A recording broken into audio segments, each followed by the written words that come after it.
Hi, this is Kelsey Blahoe for EDL 851 Module 1. So here's just a little bit about me and kind of who I am. I teach high schoolers life skills, and I've done it for the last 3 years. I say life skills because that's basically what film and consumer sciences is. I teach at Rocky Mountain High School in Fort Collins, Colorado, which is in the Poudre School District.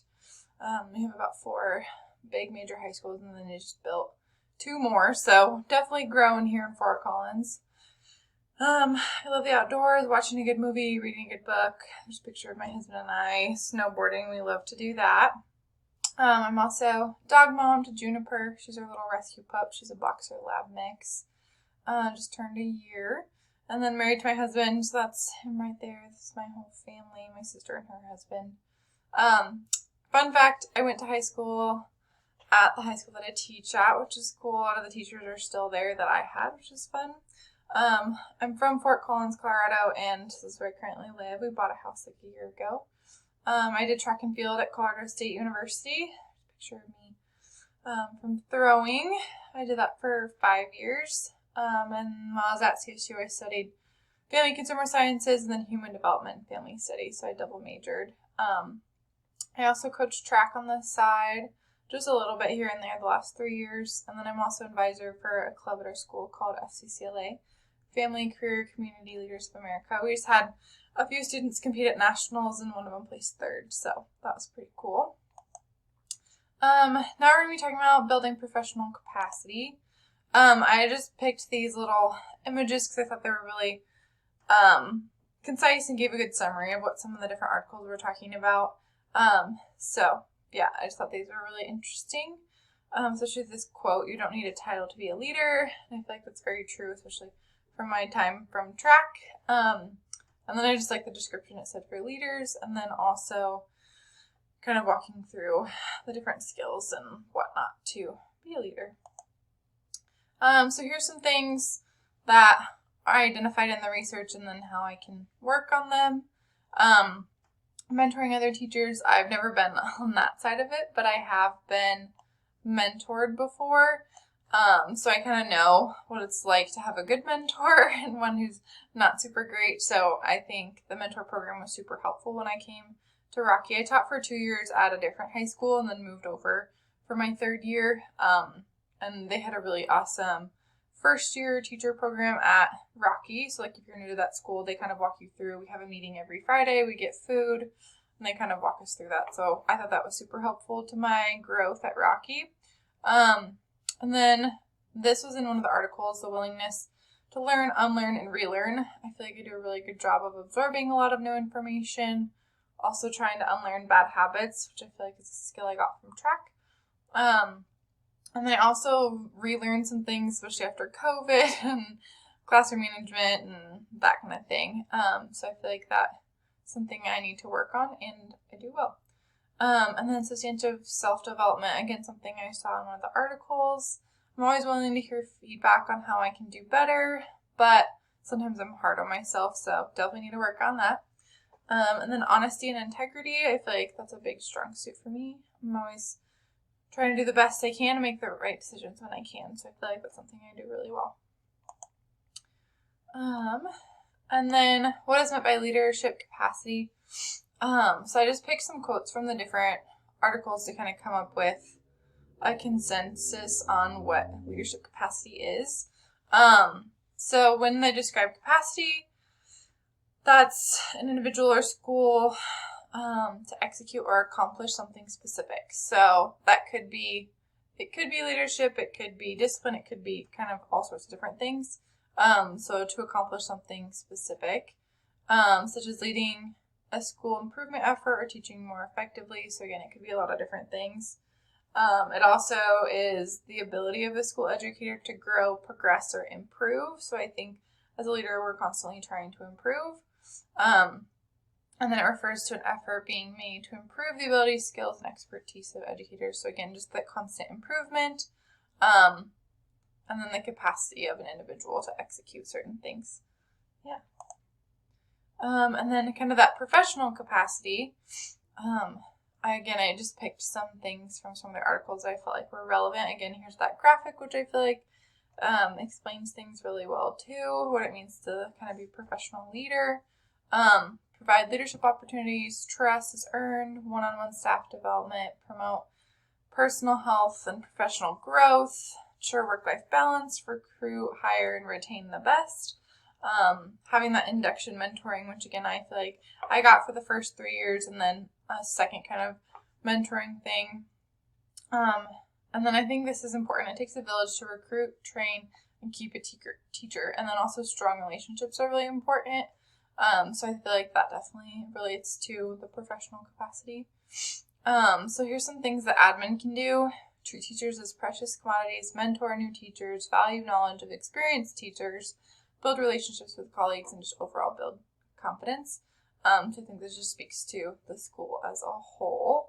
Really fits with like the recruiting, selecting, and hiring, because I think if you have a really well built school that has a good culture, that helps with the recruiting. Then selecting, again, you're looking for some of these leadership qualities, that kind of thing, and then kind of that hiring staff. This is helping with all of those things. So that was just some cool info I got. Collaborative professional culture, so things under school improvement. So setting an example, I think, as a leader is really important. Of not only the self-development, but again, safe learning environment, that kind of thing. So just building an example to kind of keep the school at the forefront and have there always be improvement in mind. Teacher retention, like I mentioned, takes a village. Having strong relationships, creating that mentor program, making people feel welcome, I feel like is really important. Unstructured learning and sharing, free resources, recognize new teachers for their efforts. Because sometimes it can be scary being a new teacher. You're not sure if you're doing things well enough. So being recognized is important. Success and well-being of each student and adult in the school. So principal has a lot of influence on kind of how discipline occurs, some of the big changes.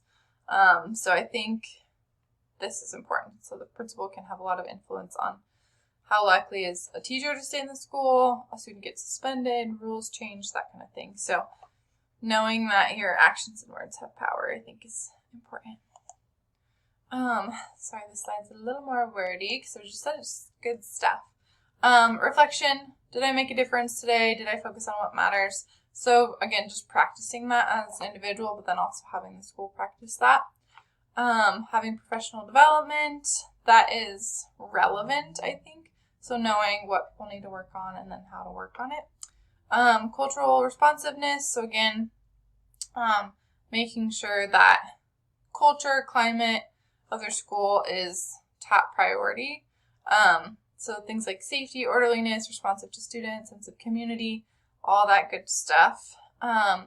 Distributed leadership. So a delegation to distribute power and influence is really important. So delegating, making sure people have different tasks. I feel like our school does a really good job of this principal does that and the other principal does this. So I think that's really important.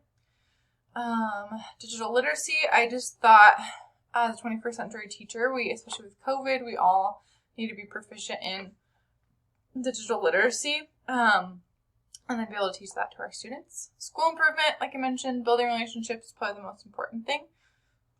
Setting clear standards, expecting the best, pay attention, all of that good stuff. And then student success. Sorry, I got cut off a little bit. Celebrating the accomplishments of students and staff. Just really embracing what students and staff are doing really well. Implemented systems, so supervision, monitor mentee relationships, provide common planning time, having that face-to-face just time with another person. Make sure new teachers have a good schedule, avoid assigning schedules that require changing classrooms. So just being conscious of scheduling.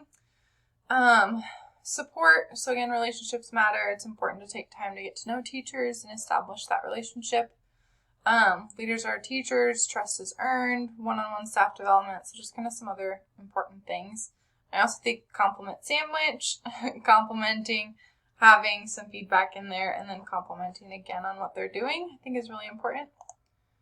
And then here's my standard correlation. So this assignment had me look into professional capacity, development of a collaboration, professional culture, and improving evaluation, support, and professional development by doing research as well as gaining information from articles, making connections to what I need to work on and what I already do well.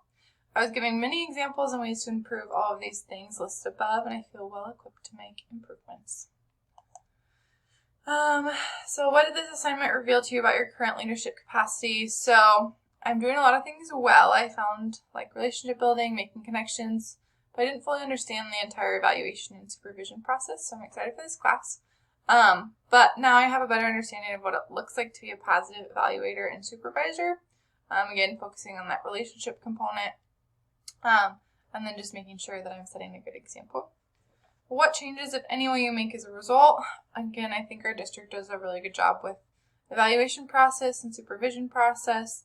They let teachers have a lot of autonomy in kind of what they do in their classrooms, and they really trust their teachers, which I think is important. They also do a good job with personal goals and having teachers focus on what they can do outside of school to be just better humans, and just to make sure to take care of themselves. I guess one thing I would change is more time spent with admin, either more meetings with them, like little check-ins here and there, or having them just pop in more with the class, I think would be really beneficial. I know that was really hard with COVID, so I'm excited to see what happens this next year.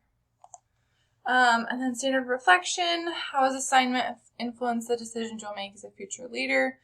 Again, it helped me to see what our current administration is doing really well, and they are doing a lot of things well. I will take away from them as much as I can in hopes to carry over some of the culture and great routines they have developed. Like I mentioned before, just more connection with admin in classrooms with me as well as my students. So I'll make sure to make a point to be more connected that way. Weaknesses will require dedicated focus for me. I think, like I mentioned, being so hard on myself will be a challenge because I feel like as an admin, you're already being evaluated by so many other people on top of myself. Making sure I have a tough skin, also preparing myself for the evaluation process of others and how to positively tell people areas they can grow and what they're doing well. And then also just making time for it all, because I know being an admin is a lot. So, and then there's my references. Thanks for listening.